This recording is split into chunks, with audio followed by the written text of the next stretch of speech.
so long, it's time to once again be the very best like no one ever was, but this time over in the Sinnoh region. Over at the Sinnoh region, you can go sightseeing at Mount Coronet and, look at the snow, and, well, if you prefer to take your time and go slow, then it could be a place for you. Whatever. Today, I'll be covering the Sinnoh Trainer protagonist, and after looking at the polls, it looks like the 3 starter Pokemon that the majority of you guys wanted them to have will be the Penguin Pokemon Piplup, the Grove Pokemon Grotle, and the Flame Pokemon Infernape. And before anything else, yes, it is once again first stage water, second stage grass, third stage fire, but as I've made clear, these were democratically chosen by the audience, not me, and this is what the majority of people wanted. And before you ask about me stopping the polls and choosing myself, I actually made a poll asking if people wanted me to do that, but the majority of you guys said you wanted the polls to stay. So sorry to the lot of you who don't like this redundant type setup, but you are in fact in the minority group. Just keep in mind that folks aren't voting for these Pokemon because of that type setup, they vote for them because they're the most favored, and these are the specific Pokemon that the majority of people wanted to see. If you want the type setup to change for future protagonist trainers, then I suggest you go to my community page where those polls are and cast your votes. Sorry about that little rant, I just wanted to get that out of the way now instead of seeing it be complained about in the comments later. I mean, I know some people still will, but that's not really my problem at this point.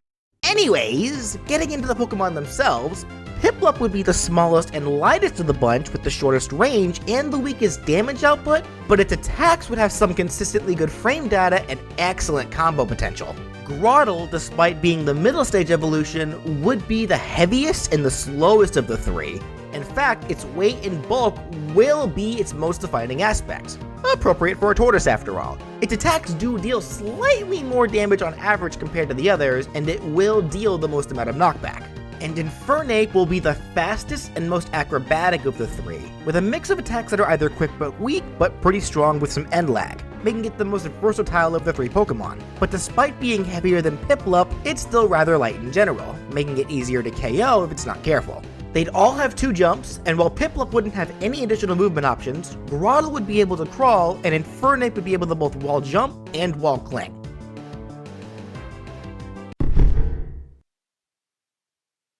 Building a moveset for these 3 Pokemon was actually fairly easy, because Generation 4 was the first one to introduce a type of theme to its starters that we would begin to see as the standard for all starters in future generations. For Generations 1 to 3, the starter Pokemon were made as just run-of-the-mill animal types with basic animal abilities, but were still left generally ambiguous to allow any personality type to work with each starter. We do still kinda see this with Grotle though, so it was the only one that I needed to work a little harder for, but for Piplup and Infernape, it's very apparent as to what they're supposed to be. Piplup's whole line is based on royalty, with Piplup specifically being the one that behaves like the spoiled and proud prince. And while Chimchar and Monferno were a bit more ambiguous, Infernape is very clearly based off the Monkey King Sun Wukong from the story A Journey to the West. You know, the same character who inspired Goku from Dragon Ball. And as such, just like the Monkey King, Infernape is an avid user of Kung Fu, specifically the monkey style of Kung Fu, because of course. So with all of those in mind for the Pokemon, here is the moveset that I came up with. Starting with their jabs, Piplup can do a 3-hit jab that has it swing each of its flippers horizontally forwards one at a time for the first 2 hits, and then do a semi-diagonal swipe with its beak for the final hit. Grotle could have a 2-hit semi-spammable jab that has it swing its head forwards at diagonal angles up and down for each hit, and Infernape could also have a 3-hit jab, where the first 2 hits have it simply punch straight forwards with each of its arms one at a time, just like we see it do for one of its physical attack animations in the 3D Pokemon games, and then do a quick horizontal roundhouse kick for that final launching hit. For the dash attacks, Piplup will have it begin to slide on its belly forwards while spinning horizontally, a move that would cover a bit of distance while dealing multiple hits of damage. This attack emphasizes the fact that, while Piplup tries to act all posh and proud and above everybody else, it's also generally pretty clumsy, not being nearly as gracious on land as it is in the water. Also penguin, cause penguins like to slide on their bellies. Grotle's dash attack can be a simple forwards lunging headbutt, referencing the same attack animation that it can use in the game Pokemon Battle Revolution. And Infernape could have its Sonic on the ground forwards a little bit before ending the attack with a double ground hand slap, an attack animation that Infernape has in the first Poképark game. The rolling would deal multiple flinching hits of damage, and that final ground slap would deal the launching damage. For the side tilts, Piplups would have it effectively use the move Fury Attack, having it quickly peck straight forwards 3 times automatically. This was seen as Piplup's physical attack animation in Battle Revolution. Grotle can do what turtles do best and just do a quick tearing bite forwards, which was its physical attack animation from the 3DS Pokemon games. This move would technically have 2 hits on it, the actual bite and the tearing motion. The tearing motion would act as a weaker hit by itself, but if a foe were to get hit by the initial bite, then that tear would deal a lot of damage before the foe gets launched away. Infernape's side tilt could be a simple quick horizontal stretch kick. It would be kinda weak, but it would launch foes at a slightly lower angle if it connects properly. For the up tilt attacks, Piplups would have to do a quick vertical jumping peck upwards as it pathetically flaps its flippers trying to gain more height for its attack. Unsuccessfully, I should note. Grotle would vibrate the 2 bushes on its back, of which could launch any foe who makes contact with the foliage while they do so. And Infernape would do a high roundhouse kick, just like we see it do for its second physical attack animation in the 3DS games. For down tilts, Piplups could have it spin on its belly horizontally a single time to have its feet kick backwards, Grotle would do a simple but quick low to the ground bite attack, and Infernape can do a quick breakdance kick, having it swing both of its legs and tail forwards while low to the ground. For their side smashes, Piplups would have it slide straight forwards on its belly with its beak at the front of the attack. It covers a fair amount of distance, so this would actually be the longest reaching side smash of the 3, but of course, it deals the least amount of damage, and it would also be fairly easy to just jump over since Piplup is so small. Grotle would do a check with the side of its body, thrusting its weight forwards to damage foes. This was actually an attack animation that we see its evolution Torterra use in Battle Revolution. Also, Grotle would actually have some super armor on this move as well. Infernape could begin to throw a flurry of heated punches that deal multiple hits of damage, then end off with a strong fiery punch to launch foes away. One of the few moves where we'd see Infernape lose a bit of composure and just go bananas. For the up smashes, Piplups would have it spin while surrounded by a whirlpool. The whirlpool would be twice Piplup's height, and it would deal multiple flinching hits of damage before launching any caught foe with the final hit. Grotle would quickly enlarge and sharpen the brush on its back to deal damage to any foe that touches them, almost like it's using Razor Leaf but not actually throwing the leaves. This would be a lingered smash, one that deals the most damage and knockback right at the very start of the damaging frames, but would then quickly weaken right afterwards as the attack reaches its conclusion. And Infernape would just make itself angry again, but this time ignite the flames on its head upwards to deal damage. This attack does come out quick and deals quite a bit of hurty damage, but it does have quite a bit of end lag as Infernape needs to calm itself down afterwards. For the down smashes, Piplup would be spinning on its belly again, but this time emitting some bubbles from its mouth as it does so.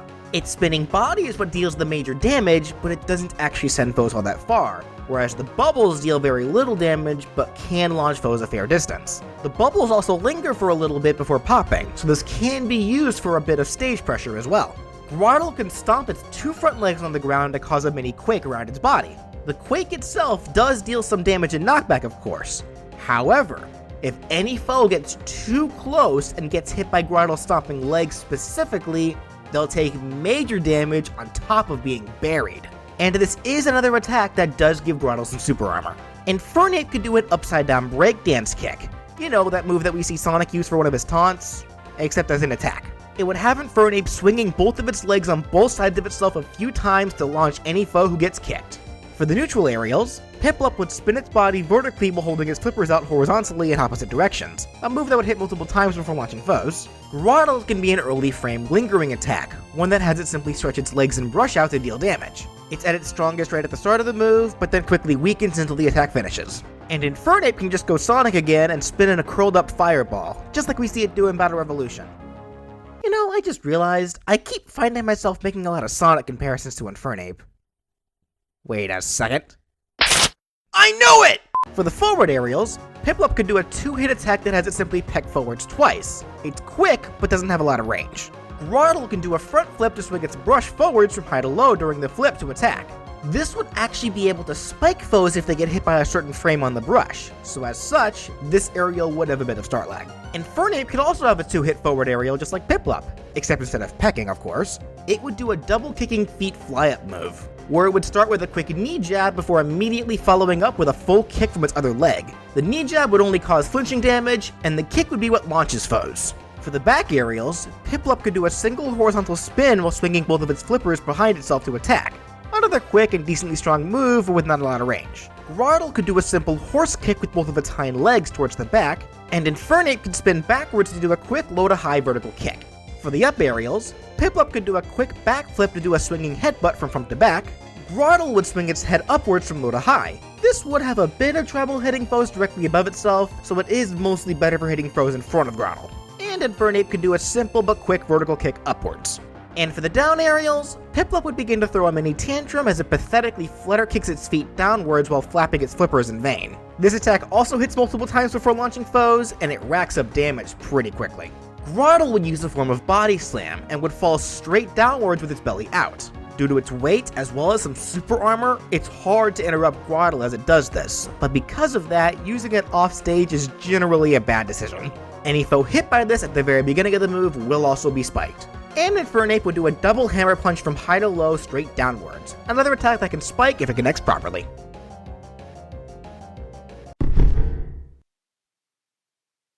For grabs, Piplup would grab with one of its flippers and pummel by pecking at the foe. Grotle would grab by ensnaring the foe with Leech Seed, and pummel by sapping their health with said Leech Seed. And this will actually heal Grotle by half the damage dealt in the process. And Infernape would grab with one arm and pummel with a knee jab.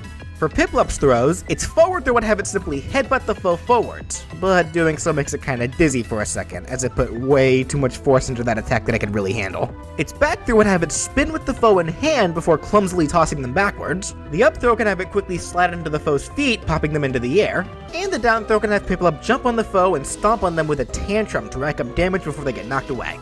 For Grotle's throws, its forward throw would have it tackle the foe, knocking them out of the siege to send them forwards. The back throw can have it pull the foe out of the siege with its jaw and then chuck them backwards. The up throw can have Grotle stomp the ground, causing a rock to erupt from the ground under the foe to send them into the air. And its down throw can have it body slam the foe, dealing a lot of damage with its weight alone before they're knocked away. And for Infernape, its forward throw can have it lift the foe over its shoulder to wind up, then swing them over to slam them into the ground in front, bouncing them into the air forwards. The back throw can have it roll with the foe in hand backwards a little bit before chucking them with a dislocating arm throw. The up throw can have it swing its foot from low to high to kick the foe into the air. And the down throw can have Infernape tackle the foe to the ground and start scratching at their face to rack up damage before they get bounced away.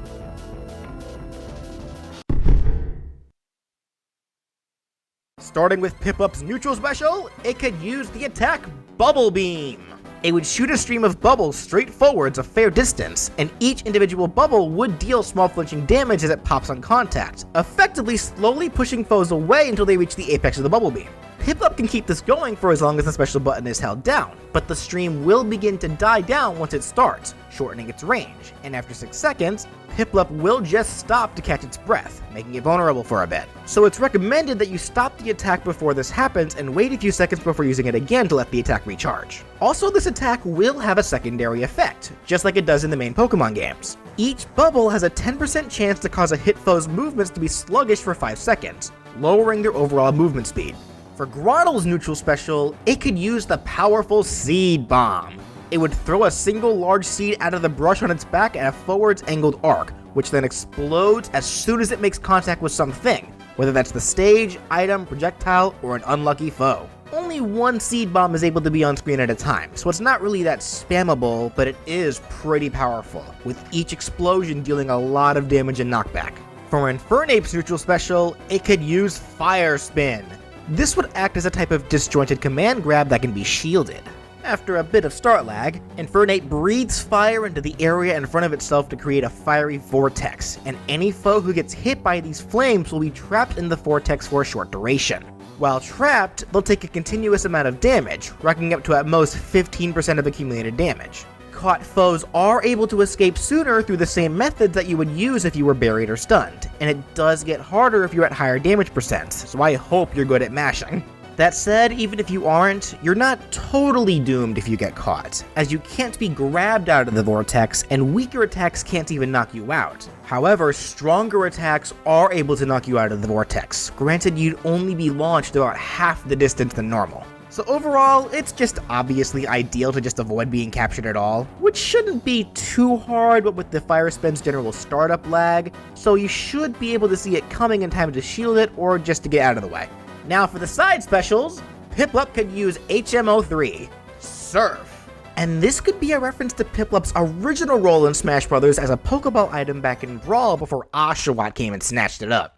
Piplup will conjure a small water wave in front of itself and then begin to charge straight forwards. Anyone caught in the wave as Piplup charges will be dragged along, taking small flinching damage along the way. Foes can DI out of it, but that might be harder to do at lower percents. Surf can be used for horizontal recovery, but it is still affected by gravity, so while there is some forward momentum, it will still fall as it moves. Piplup is also able to keep this move going for as long as you want to, so long as the button is held down, and will only stop once the button is either let go, or if Piplup runs into a wall or something that can hurt it, or if it just flies off the stage into the blast zone. You also can't turn around while using Surf, so if you need to change directions, you'll need to stop the attack. For Grotle's side special, it could use the move Superpower. Grotle will charge horizontally forwards for a powerful tackle that deals a lot of damage and knockback. It can be used for horizontal recovery, but it doesn't actually go that far, so this is much better as an attack. But you really do not want to spam this, as every time you use Superpower, regardless of whether you land or miss, Grotle will get weaker. All of his attacks will deal slightly less damage and knockback, and it will take more damage and knockback from all attacks from opponents. And this does stack, so every time you use Superpower, Grotle will steadily grow weaker and weaker. But don't worry, the stat decreases will go away as soon as Grotle is switched out, and it will be back to normal power and bulk the next time it's switched in. For Infernape's side special, it could use the attack known as Feint. This is a weak priority move that is not only able to hit through moves like Protect or Detect, but it also gets rid of them, making it so that other Pokemon can attack the one who tried to protect itself. For Smash, this will have Infernape very quickly dash forwards almost instantly, kinda like Fox and Falco's side specials. Wait. Hey, you get out of here! It only deals weak flinching damage, but it can be used for horizontal recovery.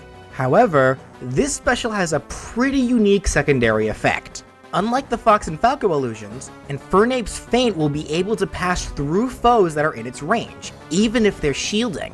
But not only that, if they are shielding, the attack will still deal damage to the foe through their shield. This will not cause them to drop their shield, however. In fact, they won't even be affected by it at all. They'll just take the damage, and that's it. But on top of that, this move also ignores counters. If a countering foe is hit by Infernape's Feint, they will still be hurt and their counter will not activate. So overall, when you fight Infernape, you'll want to be a lot more aggressive as opposed to defensive. Otherwise, you can find yourself getting punished a lot more often than normal. Now for the up specials, Piplups can have it use the flying type attack Drill Peck. This can be your run-of-the-mill spinning charge attack that can be sent into any direction based on controller input for the sake of recovery. The spinning would deal multiple hits of damage, which would drag foes along with the spinning Piplup until they're launched at the apex of the attack. The up special that I've given to Grotle will actually be a bit more unconventional. It is a recovery move, but not in the sense that you're probably expecting it to be. Grotle could use Synthesis, a healing move that recovers the user's health. Holding down the special button after activating it will have Grotle hold its place and begin to slowly lower its damage percent. It'll heal 2% of damage a second, but of course, it can't do anything until the special button is let go, so this move of course is very risky, leaving Grotle completely vulnerable. And as I'm sure you've guessed, this up special is not a stage recovery move. Using it in the air will only have Grotle fall as it begins to heal. So as such, if you find yourself needing to recover as Grotle, you'll need to either rely on the side special, or more reliably, switch to the next Pokemon and just recover with them. Piplup and Infernape have plenty of solid recovery options, so you should have no problem just doing that. I mean, that's what most people in Smash do whenever they play as Ivysaur, because let's be real here.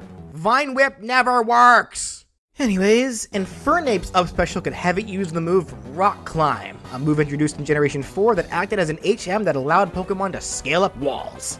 For Smash, Infernape will begin climbing up an invisible wall, and as it does so, some rocks will begin to tumble off of this wall.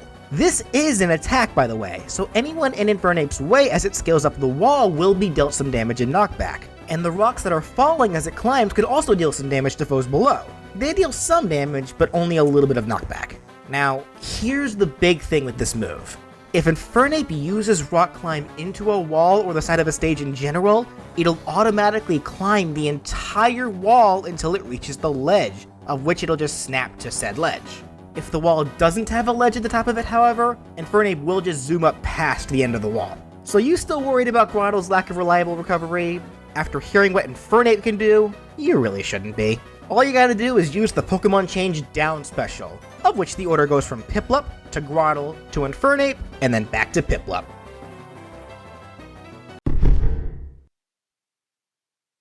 Once again, avoiding the rather uninspired triple finish Final Smash for Pokemon trainers, I'd like to take a page from my own Hoenn Trainer moveset and give the Sinnoh Trainer a fourth, much more powerful Pokemon.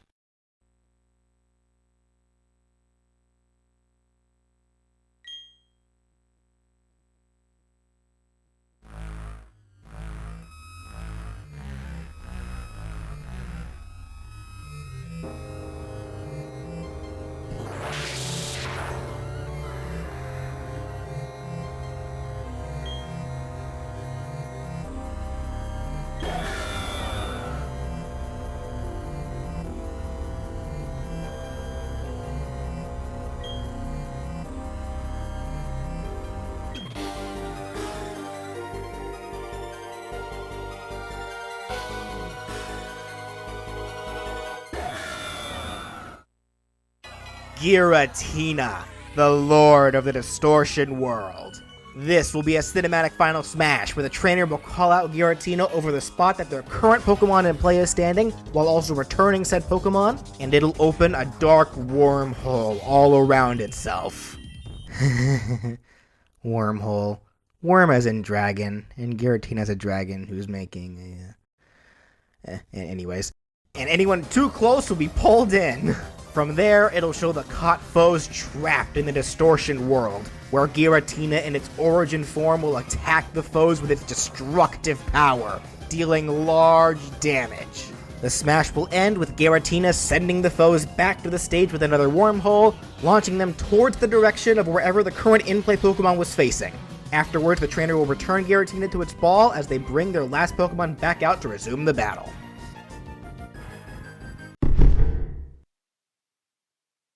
Now for the colors, there's of course the usual female and male options from Diamond, Pearl, and Platinum to work with.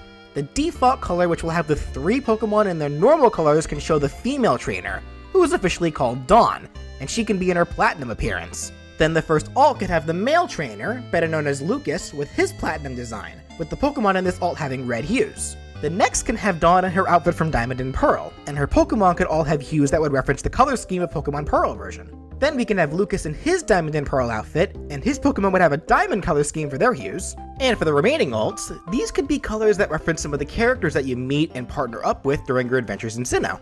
Here's a green alt for Dawn in her Platinum attire, which references Cheryl, the woman you meet and help guide through Eterna Forest, and this gives the Pokemon green hues. Next can give Lucas in his Platinum outfit blue colors, in reference to Riley, a man that you meet on Iron Island, and is the one that gives you a Riolu. The Pokemon in this alt would have dark blue hues. Next can be a gothic color scheme for Dawn in her Diamond and Pearl outfit, in reference to Marley, a rather reserved girl that you meet on Victory Road. This gives the Pokemon dark colors. And finally can be a fiery color scheme for Lucas in his Diamond and Pearl attire, in reference to Buck, a kid who helps you stop Team Galactic from summoning Heatran on the world, and is the younger brother of the Elite Four member Flint. The Pokemon for this alt would have orange hues. Now, since it's been a while since I've done a Pokemon trainer, I'll go ahead and cover the stage intro, but just know that in the future I'm not going to bother since it's usually going to be the same thing. Simply having the trainer already on the stage and releasing whoever it is that they're starting with, just like the Kanto trainer's intro that already exists in Smash. Though if I wanted to make it a bit more interesting and a bit more Sinnoh-y, let's incorporate bulk capsules. So that way whenever a Pokemon comes out, whether for the stage intro or just being switched out in general, some fun special effects could appear. That'd be neat. Now for the taunts, Piplup's first can have it start ruffling its feathers and throw a short tantrum. Again, referencing its spoiled and prideful nature. Also a penguin. Grotle's first can simply have it shake its body in foliage, referencing an animation that it has in the 3DS games.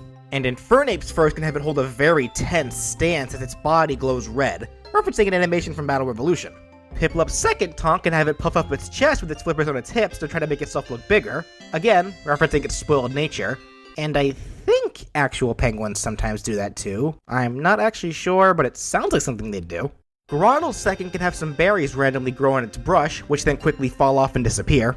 Infernape's second can have it do a 180-degree backflip, landing on one of its hands to pose for a bit before jumping back into its idle stance. And for Piplup's final taunt, it could show it just crossing its arms, then looking away, attempting to give the cold shoulder, only for it to open one of its eyes to check to see if it's even working or not. Grotle's final will randomly show a Starly appear out of nowhere and land on Grotle's brush, just for it to notice the bird and shake it off to make Starly fly away. And Infernape's final can just show it beating its chest while screaming into the air. 'Cause you know, Simeon. And finally, for the victory animations, the first can show the trainer on their knees, then stand up and pose by holding a Pokeball into the air. This is a slight jab at the save animation, and how long it can take. Piplup during this will be shown waving to a crowd, then pose proudly with its flippers on its hips. Grotle will just stomp its two front legs, roar, then pose. And Infernape could scream to the sky while its body glows red, then poses. The next animation can show the trainer running up, then pose by holding a Pokeball forwards. Piplup during this will be surrounding the area with bubbles, then pose as they pop.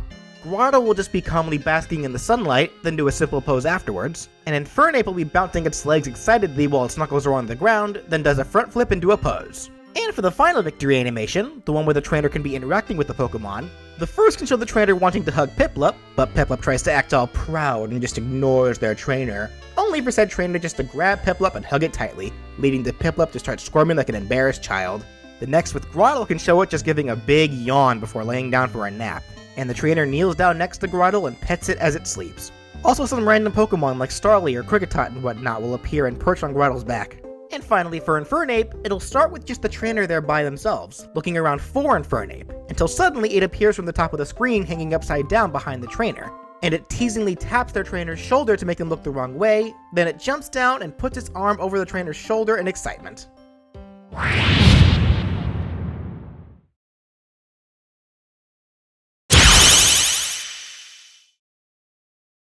And that does it for What If Pokemon Trainer Sinnoh was in Smash! And hey, look at the bright side. This character getting into Smash is probably way less likely than you guys getting a Gen 4 remake, right? So that's at least something you guys can hold on to. Jokes aside, I enjoyed the Gen 4 games during my time with them. They just unfortunately were hit pretty hard when it came to being outdated by newer games. Their pacing is what personally makes it hard for me to want to go back to them, so I can see why folks want a remake with modern quality of life changes. They need it. But that aside, if you liked what you saw and would like to see even more characters be given possible Smash movesets, be sure to subscribe. And if you'd like to support the show and help me be able to make more content for you guys while you also get some perks for doing so, you can click the join button either below the video or on my main page to become a sponsor for my channel. I'd really appreciate anything that can be contributed. And of course, if you have a character that you'd like to see me given a possible Smash moveset, leave a comment down below or contact me on Twitter at BrawlFan1 on Twit. I hope you all enjoyed and thank you so much for watching!